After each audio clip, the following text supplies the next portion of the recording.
soul, living being, buhi, human being, buhi na.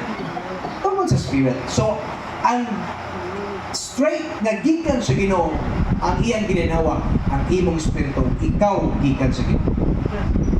Mao mo na Ginoo. Biyabala ni mo mo amen. Pero kanay mong tapad, naong na sa Ginoo, simba ko pala yung tabi ako. Ginoo bitaw. Amen.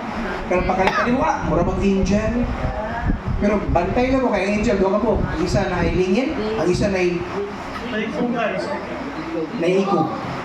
Asa ka ang angel? Nailingin, naiko. Ay, by the way, ang anghel, wala ilingin din ha. Ang tinood na anghel. Si Goku na.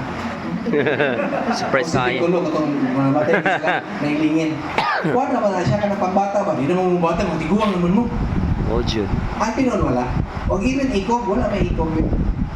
Himo-himo ra. Pero kung tanaw ni mo ang mga yawa, iyon ng Bible, mga gwapo-gwapa. Yes.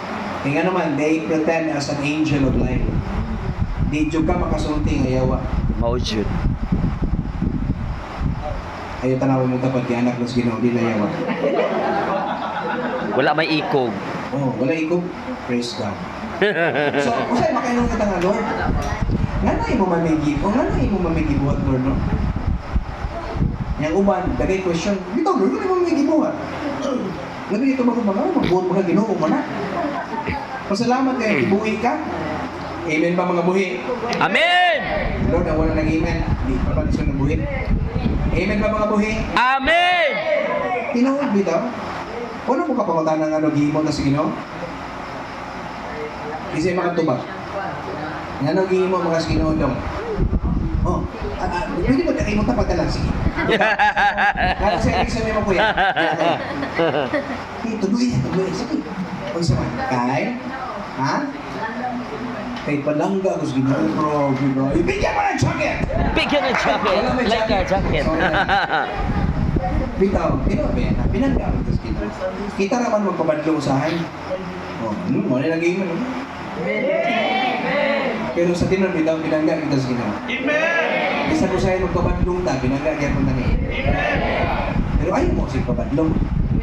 Kaya naaman ni mga pastor mamunal. O wala na nag-amen. Kaya mga pastor din, mga butan, hindi man mga muna. Istorya ko niya ako. Agad ka lang. Sa tinon, ikaduhang kinikanan, baya ang mga pastor. Sino ba ako? Amen. Alam mo lang kay Ate Malis, ang tinod daw. Pero kung gusto mong taas ka kinabuhi, ang ipaklaro sa Bible, honor your parents. Amen. In the Lord. Amen. Wala mong umalanan ang anay in the Lord. Ephesians 6:1. Ang inyo lang kay, honor my parents. Ipadayon, in the Lord. Then you will have a long Life. pero wala na pasunod. Nga murag higher mi sa inyong ginikanan. Higher good inyong mamagpapa. Sila gyud dapat kay inyong naong pareha ng ilong. So kami, segunda mano ra gyud mi. The reason why God created human, number one is for relationship. Number two, for representation. Number three, for relationship. Number four, for worship. Nga naman, for relationship, not religion. Nga naman, klaro kay in Genesis, God didn't create man because he was lonely. He created man because of love.